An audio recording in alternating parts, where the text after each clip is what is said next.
programa Observatório Cultural de hoje conversa com representantes de coletivos culturais aqui do Varadouro que integram o movimento Varadouro Cultural.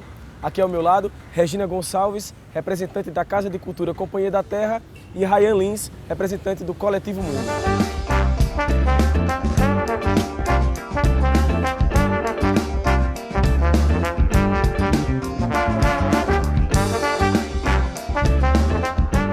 Então, o Movimento Varadouro Cultural é uma rede, né, um circuito cultural, é também um movimento social.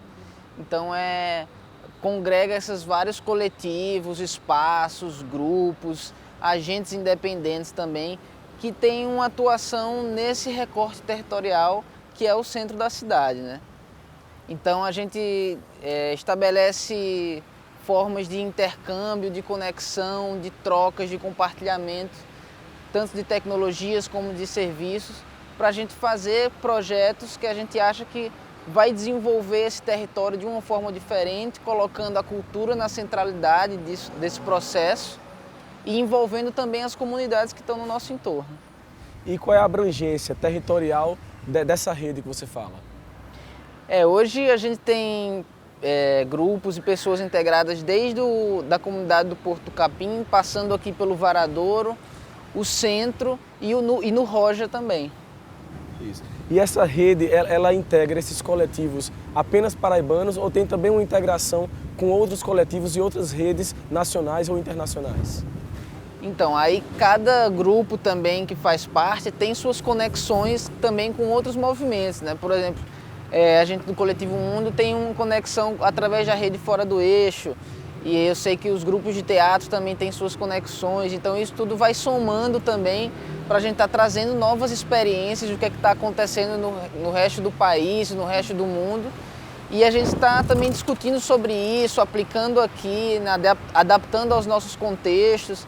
Isso é que vai dando o tom dessa tecnologia social que a gente vai criando para conseguir encarar as nossas dificuldades, né? Regina, e como a Companhia da Terra se insere nessa movimentação cultural proposta pelo Movimento Varadouro? Ok.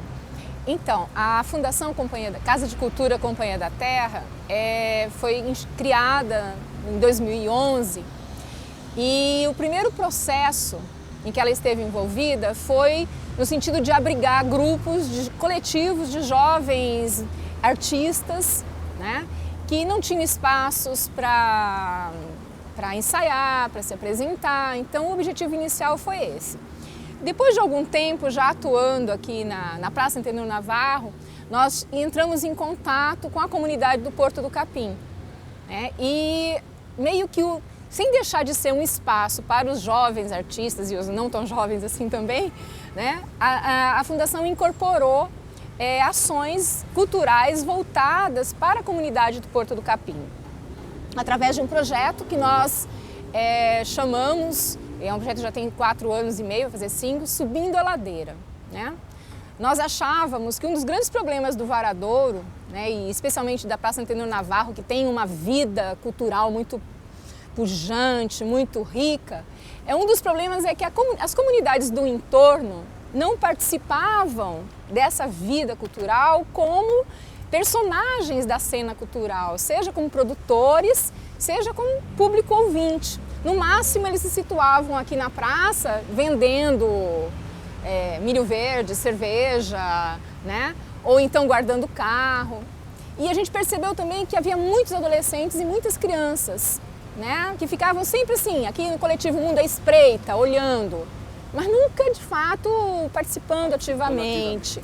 Que é uma das propostas do movimento do Varadouro Cultural, como o Ryan acabou de falar. A ideia é que todo mundo seja protagonista, que a gente se empodere da cidade, que a gente se empodere do centro histórico, né? Não só do Varadouro, a cidade é da gente, a cidade é de todo mundo.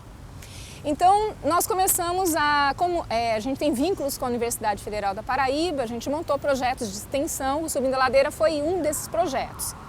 E a ideia o nome vem da ideia de fazer a comunidade do Porto do Capim propiciar elementos para que eles subissem a ladeira. Só que a gente é muito metido a besta, né? E a gente foi percebendo que, na verdade, porque eles subissem, a gente que tinha que descer.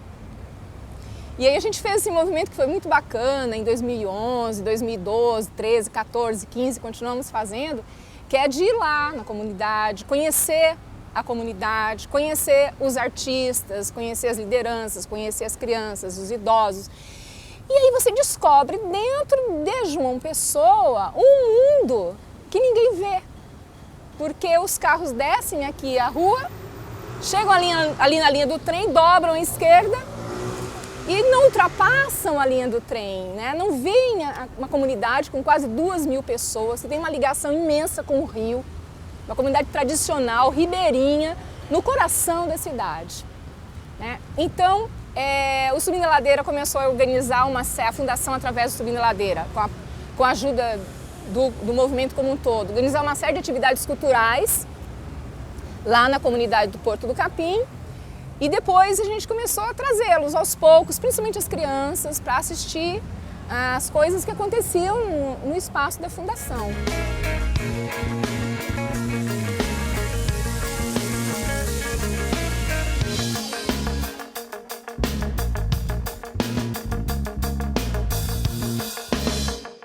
Então, na verdade, o Varadouro Cultural está pensando a cultura não apenas no sentido das linguagens artísticas, mas também de contexto social, econômico, dessas comunidades que estão aqui no entorno, não é isso? Exatamente. Não precisa retirar a comunidade para fazer turismo, como também não precisa tirar quem já está aqui fazendo cultura para trazer cultura, né? O centro já tem vida, já é vivo.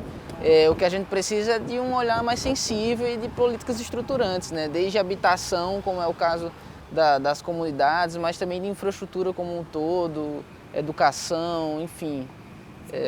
Segurança pública, a falta que faz uma creche aqui.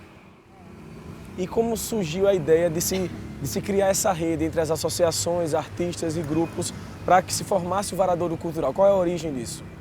Então, em 2009, quando a gente abriu aqui o coletivo, a gente já identificava que já existia o NAI na Ladeira da Borborema, já tinha aqui os meninos do Burro Morto com o estúdio, tinha um ou outro resistente das várias tentativas de ocupação do centro. E aí a gente resolveu juntar todo mundo para conversar mesmo, para estabelecer algo diferente, né? Uma rede colaborativa, um movimento social que enxergasse os problemas e lidasse com eles, né? Ao invés de transferir essa responsabilidade para o poder público, apesar de ser também no poder público, né? Mas assim, da gente identificar que o centro histórico é uma área tão rica, tão importante, que já fala tanto um pouco um pedaço, né, da nossa história, da nossa cultura, da nossa identidade, e que está sempre abandonado. Então vamos nós, com a cultura, com a dinâmica que a cultura e a criatividade têm, dar nova vida a esse território. Foi isso que a gente fez, né? Então a gente inclusive já ganhou o prêmio do Ministério da Cultura, reconhecendo isso aqui como um território criativo, pelo modelo de gestão também que a gente conseguiu estabelecer entre todo mundo, de forma horizontal, sem hierarquia, decidindo as coisas coletivamente, se utilizando muito da cultura digital também, porque a gente tem os grupos online, virtuais, que ajudam muito, né, para dar uma dinâmica maior a essa mobilização e essa articulação toda. No próximo bloco a gente continua o nosso papo cultural com a presença do artista Nai Gomes.